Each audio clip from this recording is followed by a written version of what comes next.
Buyurun sağ olun. Gelin başkanım, buyurun. Olmaya çalışıyoruz gayret ediyoruz. İnşallah. Toparlanıyor inşallah. Allah hayırlı etsin inşallah. Biz de sizleri ziyaret edelim. Nasip bugüneymiş. Bu durumlarda biraz daha böyle görüşmek, konuşmak, fikir alışverişler daha fazla oluyor. Atmosferine girildi artık. Girildi, bundan sonra artık siyasi partiler sürekli sahada olmak zorunda zaten. Gerçi biz bu geleneğimizi daha önce de devam ediyorduk. OSB'den gelenler var, şehir içerisinden, küçük sanayiden gelenler var, esnaf olanlar var. Herkesin farklı düşünceleri olabiliyor. Daha çok böyle ekonomik konularla, işte böyle sosyal işlerle çok uğraşmaya çalışıyoruz. Şimdi tabii seçime de bağlı, seçimin sonucuna da bağlı bunlar biliyorsunuz. Maalesef bu doğal afette çok büyük bir yara aldık. Ama inşallah Türkiye bunların altına kalkabilecek bir ülke. Her zaman yükseltmeye, volümü artırmaya çalışıyoruz. 2 milyar İslam ülkelerinin bir araya gelebilmesini sağlayabilsek bunu çözebiliriz ama hiçbir şekilde bizi bir araya getirmiyorlar biliyorsunuz işte. Sürekli hep bir şey çıkıyor. İşte önce pandemi çıktı. Bizim kalbi dualarımız olduğu gibi fiili dualarımızın da olması lazım. Bunu da çalışarak, çabalayarak, gayret ederek, gayret sarf ederek, yeni projeler üreterek bu manada. Yani siyasetin önü tabii tıkanmadığı müddetçe ve siyaset iş adamının önünü açtığı müddetçe iş adamı da bu konuda daha kendini rahat hissedecek. Kesinlikle. Bir silahlı savaş şekline girmiyoruz. Evet. Bir seçimdir. Elbette birileri kazanacak, birileri de kaybedecek. Ama burada kazanacak olanın biz daha çok ülkeyi ileriye götüreceğini, hem ekonomik anlamda, hem sosyal anlamda, hem dış politikada daha ileriye götürecek birisinin olması için biz mevcut Sayın Cumhurbaşkanı'nı destekleme kararı da aldık bu konuda. Biz inanıyoruz ki ülke daha süper bir güce ulaşabilecek boyutta.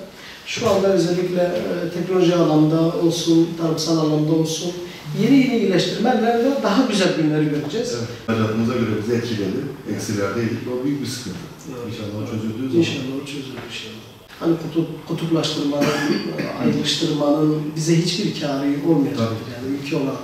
Biz hepimiz bir olacağız. Her rengiyle, her diliyle, her ırkıyla neyse bir bütün olacağız. Eğer biz bu bütünlüğü sağlayabilirsek ülke kazanır. Yoksa siz bu bütünlüğü sağlamadığınız müddetçe sürekli Afyon'un kaşıyacak olan yerleri birileri kaşımak isteyecekler yani.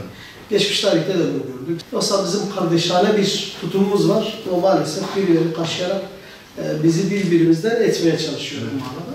İnşallah diyoruz bunun giderilmesi için de Hüdapar da elinden gelen bütün gayreti sarf edecek ve buna da katkı sunmaya çalışacak. İnşallah.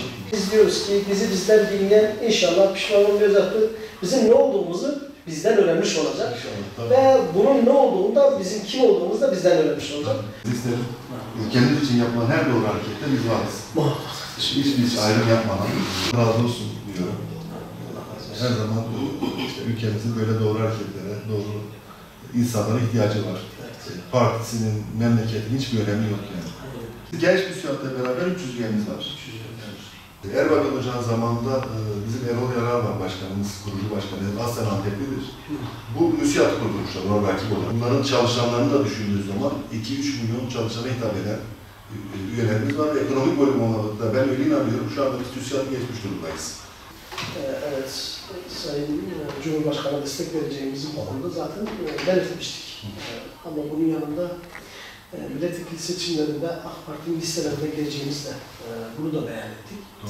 Şu anda mevcut bizim kendi çalışmalarımız açısından baktığımızda biz işte mümkün mertebe özellikle deprem bölgesi başta olmak üzere daha çok sık deprem bölgesinde. Şu anda deprem bölgesindeki tüm arkadaşlarımızın özellikle burada Islahiye başta olmak üzere bütün köyleri dahil olmak üzere, şehir merkezleri dışında köyler de dahil olmak üzere bütün köyleri gezilmiş oldu.